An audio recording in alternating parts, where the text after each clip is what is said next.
সুন্দর জায়গায় আমরা এসেছি। আমরা একটা ভালো মানে একটা ভালো কিছু আপনাদের জন্য নিয়ে আসার উদ্দেশ্যে এখানে এসেছি। সো আপনারা কেউ রাগারাগি করবেন না।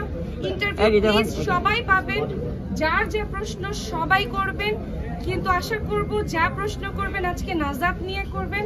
আপনারা আপনাদের মধ্যে প্লিজ ঝগড়া করবেন না, ইটস অ্যান রিকোয়েস্ট। আপনারা সবাই রেডি হন, আমরা আছি, আমরা ওয়েট করছি। রেডি হলে আমরা ইন্টারভিউতে যাব, তখন একজন একজন করে কোয়েশ্চেন করেন, আমরা আছি। প্লিজ আপনারা কেউ ঝগড়া করে মানুষকে দেখাবেন না যে আমরা অনেক বিশৃঙ্খল, এটা কেউ করবেন না, ইটস অ্যান রিকোয়েস্ট প্লিজ।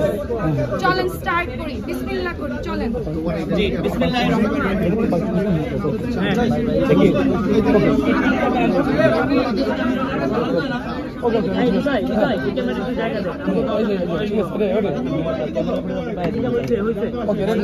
নাজাতের ওপেনিং এ এসে আমার খুবই ভালো লাগছে, আপনাদেরকে দেখে অনেক ভালো লাগছে।